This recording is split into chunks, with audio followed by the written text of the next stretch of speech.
বন্ধুরা দেখো fried rice হয়ে গেছে।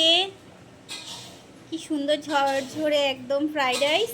আর হচ্ছে চিকেন কষা, আর এখানে হচ্ছে চিকেন।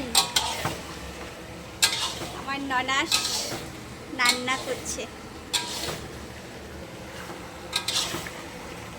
কেমন লাগছে বন্ধুরা অবশ্যই একটু কমেন্টে জানাবে। এই রাঁধুনি ভীষণ ভালো রান্না করে, তোমাদের যদি কারো লাগে অবশ্যই বলো, ঠিক আছে? অল্প পয়সায় রান্না করে দিবে, বিনা পয়সায় করে দিবে। আমার শাশুড়ি মা বললো একটু খেতে দিলেই হবে। তো তোমরা একবার মুখটা দেখে রাখো, ওর কন্ট্যাক্ট নাম্বারটাও আমি দিয়ে দিব। হ্যাঁ ঠিক আছে বন্ধুরা, তো তোমাদের যদি ভালো লাগে অবশ্যই ওনার সঙ্গে। হ্যাঁ এটা হচ্ছে আমার ননাস, আমার হাজব্যান্ডের ছোট দিদি। তো আমার ননাস, যাই হোক, এর হচ্ছে ৮০ ঘর মোড়ে দোকান আছে। তো তোমরা যদি খেতে চাও ফাস্টফুড ভীষণ ভালো হয়।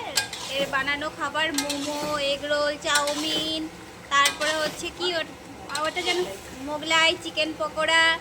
তো তোমাদের যদি ভালো লাগে একবার প্লিজ এসে সবাই ভিজিট করো। ভীষণ টেস্টি টেস্টি খাবার হয়। তো তোমরা চিকেনটা দেখে বুঝতেই পারছো হাতের কীরকম ম্যাজিক। তো ওরকমই খাবারেও প্রচুর ম্যাজিক হয় দোকানে ওর।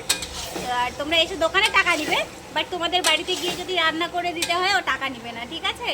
এটা হচ্ছে বলবে যে সুনিতা দিদি ভাইয়ের পরিবার থেকে এসেছি আমি, তাহলে ফ্রিতে করে দিবে। তো চলো বন্ধুরা টাটা, অবশ্যই কমেন্টে জানিও কেমন হয়েছে।